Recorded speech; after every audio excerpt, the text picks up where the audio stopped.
Well, it's summertime, and we hope that you enjoyed your 4th of July holiday and you're safe and ready to enjoy the rest of your summer. We're here, Save the Water, is where we do our Community Impact Series, where we bring community workers, those that have been doing it on the ground for years, to you to talk about the initiatives that they're engaged in. Today, we're joined by none other than Norfolk City Councilwoman Danica Royster to talk about her mental health initiative. It's Stay the Water. I'm your host, Dr. Eric LaVille. We'll be right back in just a moment.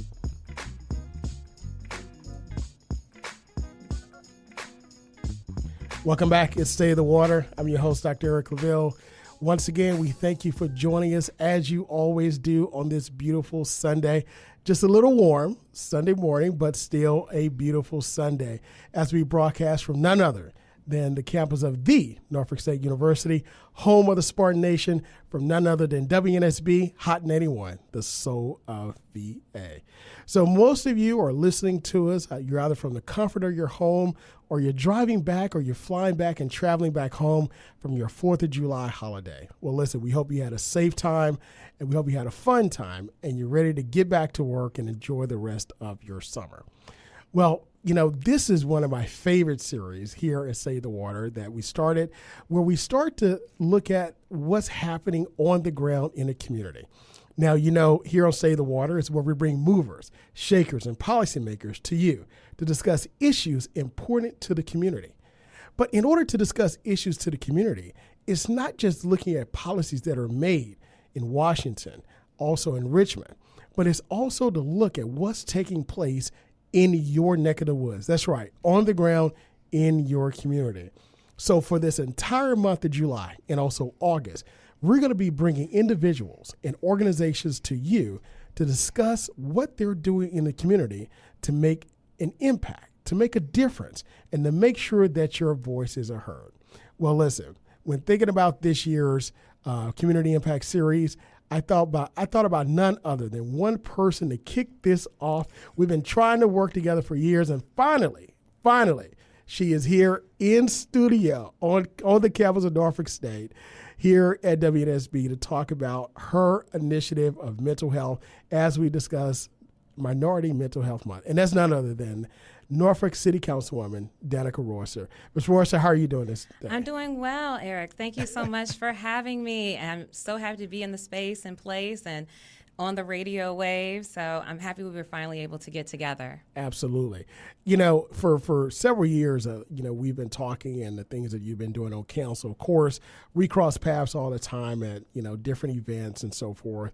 And, you know, even before the show, you know, we've been talking about some of your experiences and your travels and so forth.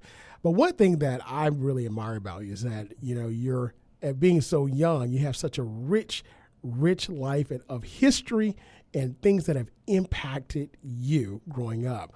And a lot of individuals your age group don't really have that. You know, so when we take a look at your life, you know, and where you are now, it's just starting. We're just getting started. But the impact that you're making is so tremendous. You know, the question becomes, why did you actually want to become a councilwoman at this point in your life? Most people say, hey, I'll do it after I have my career. But you said, no, I want to hit the ground running now. Yeah, so that's a great question, one I'm often asked. And I tell people it all started right after the, not this last election, but the previous one where I don't know how I can refer to him on radio, but Trump won the election, and there was a lot of frustration and anger and disappointment that I had within myself, along with a lot of other people in the country. And I remember actually hosting a YouTube panel with my friend Verlaine Quinney with the Connect 757, and it was called The Power of Your Vote, Why Local Elections Matter. Wow. And what stemmed off of that is because I recognize that I can only do so much in what's happening in Washington, D.C. And oftentimes we focus our eyes on what's happening in Washington, but you're not focusing your eyes to what's happening in Richmond or what's happening in Norfolk or Hampton Roads where you live.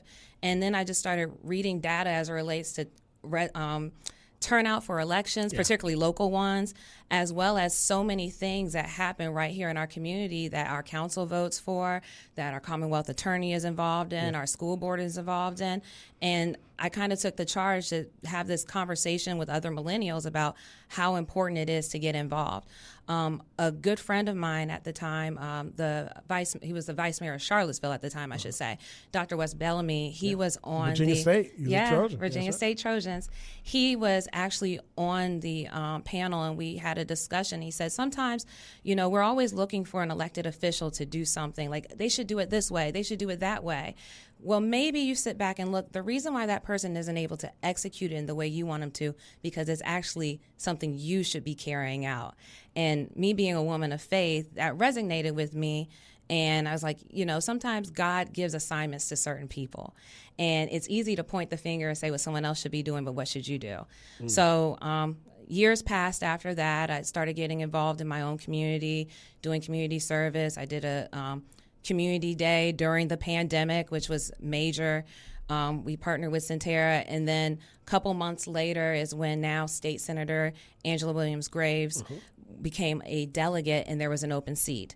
So I prayed on it and I applied to see what's the worst that could happen. I'm going to apply and see what happens. I got called in for an interview. Several hours later, I get a call that the city council has unanimously voted for you to be appointed. Wow. So I went in and I was like, hey, let me first find out how the sausage is made, and maybe we need to add some herbs, some extra seasoning in here to make it work out. I told you I'm a country girl. So smoked sausage, the Kanaka sausage, if you know anything about that. Cut out some of the salt, Yeah. So from there, I will say it was 100% a faith walk, because the reason I ran is because I always wanted to be the elected official that I wanted my elected official to be to me. Wow. I wanted to be able to connect with someone. I wanted someone who resonated with my concerns, someone who resonated with the concerns of my community, multi-generational, but also able to look at the past, make decisions in the present, so that way it can in fact impact the future. So I ran, and the citizens of Norfolk made the decision that they wanted me. And from that point going forward, it's just been a blessing and an honor, honestly, to carry out the work. Because in my opinion, you're elected to care, right, and you're elected to serve. So if you're leading with a servant leader heart, then, your heart will always be in the right place. And the only promise I made when I was campaigning was that I was going to try to do my best. But I said my best is always going to be predicated on my feedback from the community, the support from the community, as well as the community's involvement. So those have always been the charges that I've made to them and the charges that they've made back to me. How does it feel to know that you were chosen unanimously? By your now your peers, to say that, we want this person who's been in the community. It wasn't an election at that time. It was an application to sit here with us and help us to lead the city of Norfolk. For me, it was, honestly, I didn't believe it. My parents, my sister will tell you, I honestly was like looking at the phone, like, is this really happening? Is this a real thing? Because I never had politics even on my vision board. If you would have told me back in 2021, that it wasn't on my bingo card, as they say. So I always knew, though, that I cared about people. I'm in financial services. Once again, the word services. And I work with our community. Our firm is Black-owned, family-owned, and unapologetically working with Black people in our community. So to hear that I was unanimously appointed by my colleagues, to me, it honestly, it sat with me from the position of me thinking about my grandparents and their whole journey. As I was sharing with you before the show, particularly on my mom's side, my mom's from Greenville, Alabama, and my grandparents worked on a farm. That was their job. My grandfather actually, between the farm, he helped work to build the highway and laying the concrete and all those types of things. So they were laborers. At most, they had elementary school educations. So to just see that and go back and think about my ancestors, my grandparents, here are two people who for a large period of their lives weren't even able to vote. and now their granddaughter is in an elected office. Man, wow. God is good. And it speaks to how far we've come as a people, but still some of the same things that even my grandparents went through. It's interesting that I'm having conversations today in 2024 on how some of those rights are being threatened. Absolutely. Like you said, before the show, we talked about, the influence that your, upbringing, your parents, your grandparents, how you have that rich history, you're walking history yourself, but it came from somewhere. How would you say that continues to guide you today in the decisions that you're making on council and also your involvement in the community?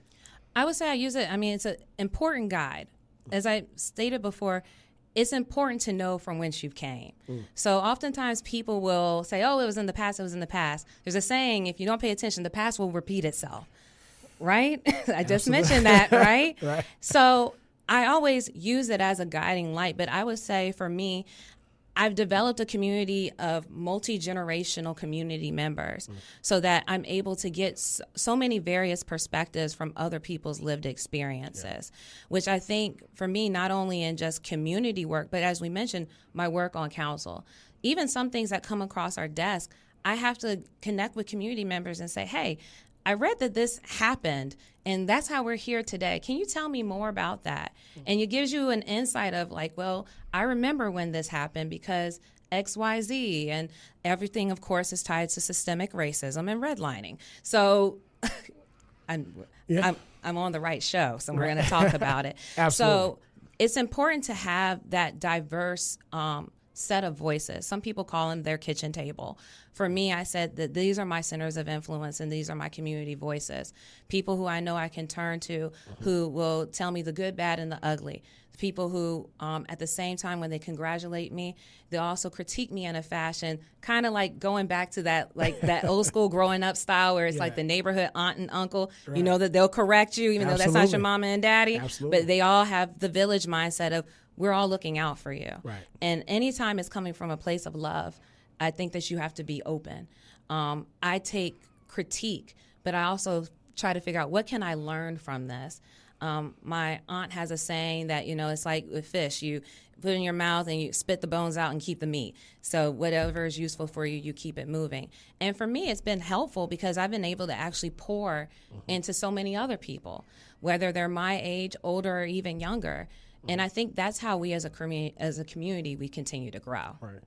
We were talking earlier about how all politics is local. And I believe that one of the most important political positions, elected offices actually, are those that are in the city and school board. Because every day you're going to school. That's impacting your children, your community, and your home. Right. And on the city council, that's what's impacting your everyday life. Yeah. So being on the ground, working in city council, working with the people, how do you find, connecting with the people itself? Is it harder? Is it something that's easier for you to do? Is it something that people find hard to connect with you? I would say that it sometimes has its challenges. Once again, a lot of it is historical because traditionally there was a mistrust in government. To this day. There still is for some people, just because of laws, practices, and things that were put in place. So you have that segment.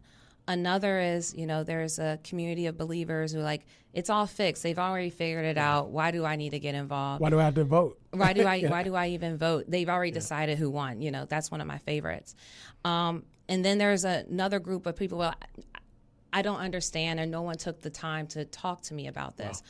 So even when I was before council, I found that when I was on the census committee, talking to people about why the census is important, and you have to resonate it to people's lived experiences every day. So when I shared with someone, you should fill this out because this is how they determine how much money goes to after-school programs and the meals that our kids need during the summer, and when they're looking at estimates for Medicaid and different type of things, it connected with people like, oh, I didn't know that they used the census data for that. And you have to make it resonate to people. I remember having a similar conversation like we're having today, but more so focused on voting. And someone made a comment like, I don't do politics. And I told them, and what is doing politics? Exactly. And I said, well, the interesting thing is you might not do politics, but politics is going to do you. I said, you are going to paying taxes, and if you aren't, you're going to get in trouble. You care about the school that your kids go to. You care about the type of education they're getting. Guess what? A lot of that is under siege. You care about where you live. You care about development. You care about the roads you drive on. You care about taxes. These are all things that, like you said, impact me daily on a local basis. So you should be paying attention, whether you're a business owner, a parent, a person working, someone going to school, someone who aspires to be in business. Everyone is impacted by what's happening locally. The roads that we drive on, the pothole you had to avoid, I get all those calls. So I tell people, when you think about politics, take away the people aspect of the partisan politics and think about, these are the things that I deal with every day. Is there someone in office who A, cares, and B, is going to advocate for my concerns? Wow. It's State of the Water. I'm your host, Dr. Eric LaVille, and you're joining us for our Community Impact Series, where we talk with individuals and organizations who are living with you every single day, that are on the ground doing the work, improving your communities, and making sure that your voices are heard. Today we have with us none other than Norfolk City Councilwoman Danica Royster, here to talk to us about her new initiative on mental health. You know, Councilwoman, July is Minority Mental Health Awareness Month. And we were discussing earlier how COVID, a lot of bad things happened during COVID. A lot of lives were lost, but a lot of good came out of that time period. Part of what I call the George Floyd social justice movement. We saw a lot of spotlights put on African American and minority health disparities. And part of that was mental health. Yeah. And when we talk about mental health, I was talking with a colleague this week about how, a lot of times growing up, I know a lot of us were a lot of our parents or friends were dealing with mental health issues, but we called it something else. We didn't really deal with it. And a lot of times individuals would self-medicate, or they would go into a self-destructive mode. Yeah. But now we have finally a spotlight where everybody's talking about mental health challenges.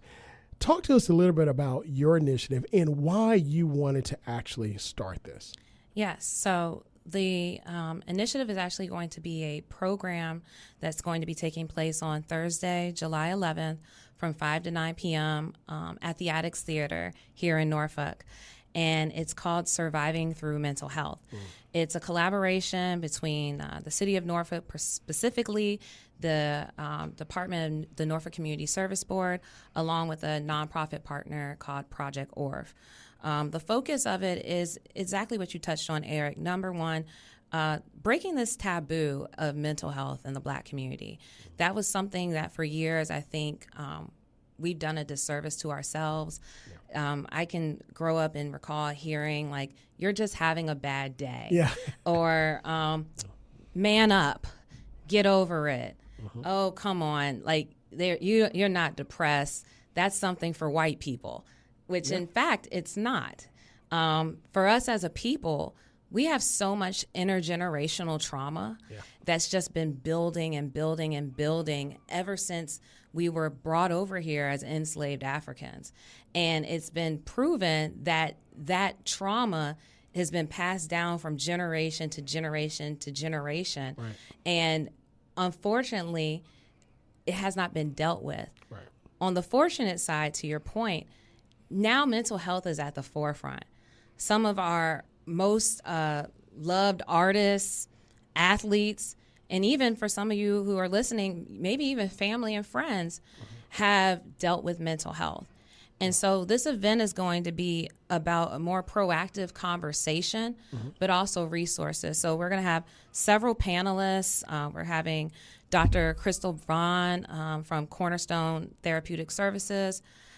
Cameron Blue, who's with CHKD, Ms. Kim Ambrose, Dr. Christy Norwood from Hampton University, who's a clinical psychologist, and Dr. Tanya Schell from the Norfolk State University. Absolutely. And all these panel discussion, along with we're going to have a youth panel as well, because the kids are all right, but the kids need an opportunity to talk. For me, I often find that adults and even elected leaders, we're often talking about the children's future, but not including them in the conversation. Mm-hmm. So this is going to be an open, free to the public event. And regarding your question on what drew me to this is I'm someone who deals with mental health daily. I've been very outspoken about my ADD, my anxiety, and my seasonal depression. And for me, I'm upfront and forward about it because I think it's important that people can see you're not defined by your diagnosis, and your diagnosis doesn't determine your destiny. Yeah. And it's important for people, particularly young people, to believe if I can see it, I can be it.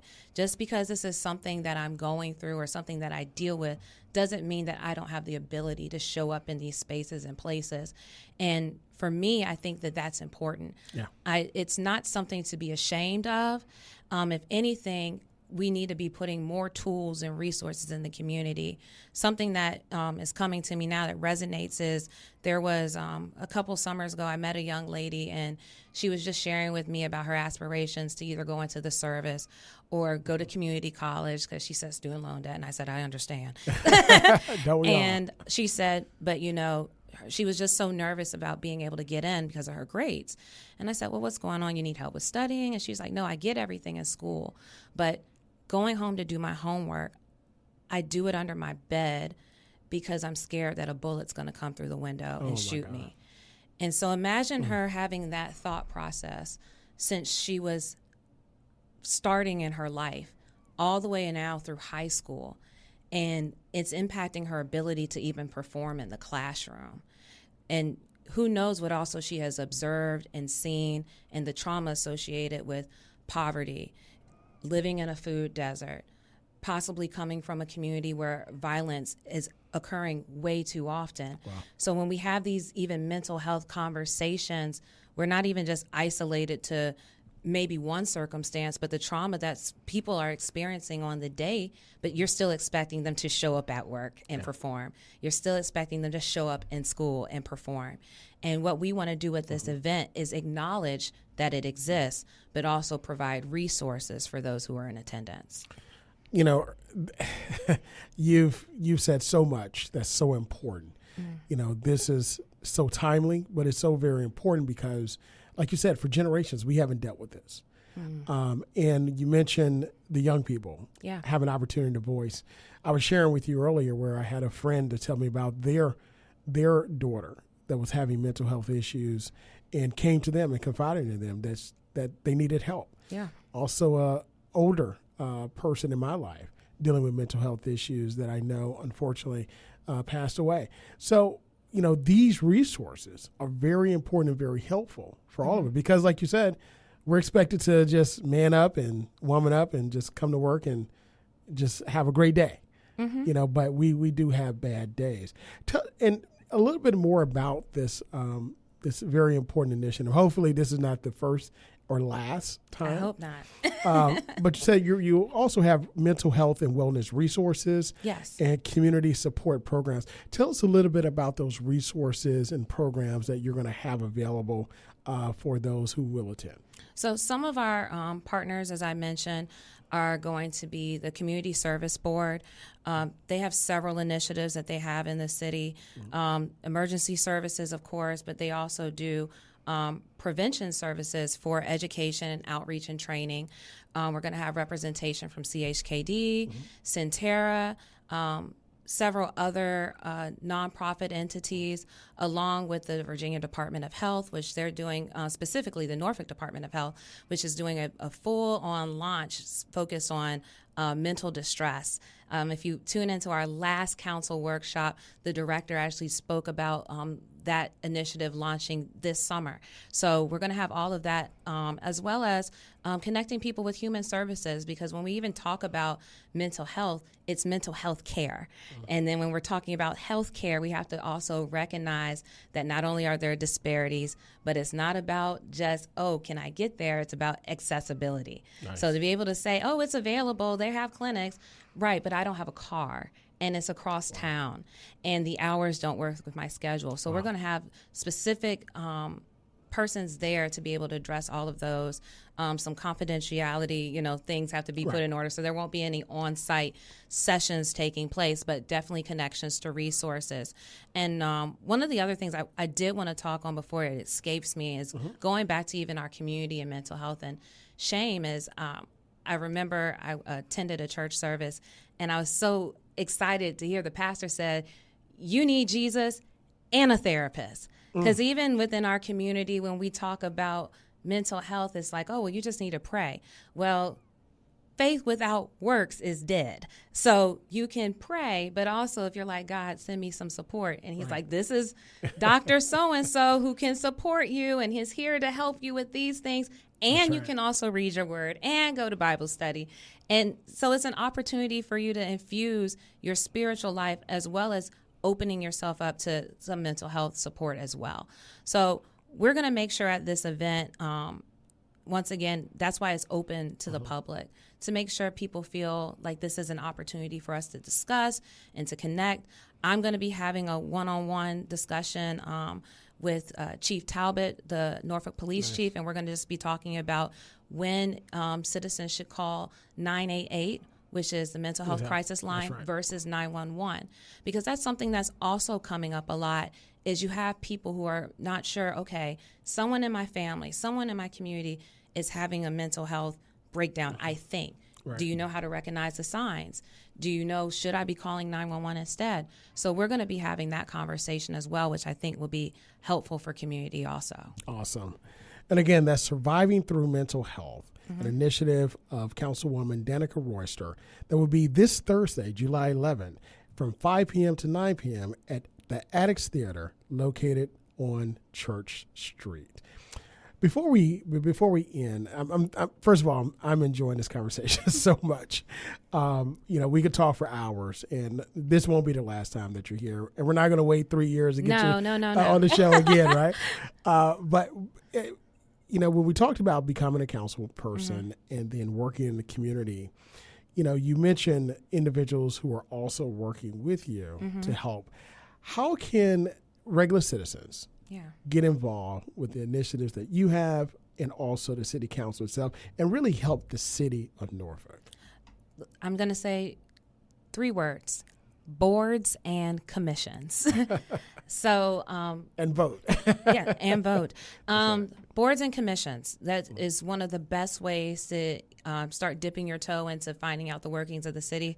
The city of Norfolk has like over 30, from everything from a tree commission to we have a tree commission, to waterways, to human services, parks and recreation. There's a lot. Planning commission. Absolutely. So what I would share with someone is I'm obviously in Norfolk, but every city should probably have this on their website. Go to your city's website, look up boards and commissions, and give your council person a call. Send us an email and say, hey, I'm interested in getting involved, and can you give me some guidance? But also be prepared. Right. So oftentimes people want to say, I automatically want to be on economic development. I want to be on planning commission. I want to be on airport authority. And it's like, okay, well, where is the connection? What expertise can you also bring to the table? Because you're going to be in a room representing essentially your community. That's right. So it's important that when you come to the table, you're not just happy to be here. You also are saying, hey, I'm contributing to this conversation. I have thoughts. I have ideas. I have pushback. Don't be a yes man. I appreciate anytime someone's like, I'm going to challenge you on that. Let's go. Because that's how we improve. Yeah. If we're all just yes, I all the time, nothing ever changes. So please get involved with your board and commission. Start attending council meetings. Start attending school board meetings. Start attending PTA meetings. Join your civic league within your own community. You can't say, oh, I care about where I live. But do you go to your civic league meeting to find out, do you all want these trees or not? No? Okay, then get involved. So I would say that those are some of the first steps. Boards and commission, join your civic league. And then also one of the things, to your point, vote. Absolutely. Ultimately, as we talked earlier about, we're elected officials. We are servant leaders. So ultimately, you, the voter, has the power in whether someone stays or someone goes. So make sure you don't take that right for granted. Absolutely. This is Councilwoman Danica Royster representing you and doing the work in the community here in the city of Norfolk. Once again, you've been listening to Save the Water. I'm your host, Dr. Eric Claville. Join us every Sunday as you always do. Until next time, be good, be great, God bless, and we'll see you next week. Hi, I'm Norfolk Councilwoman Danica Royster, and you're listening to State of the Water with award-winning host Dr. Eric Claville.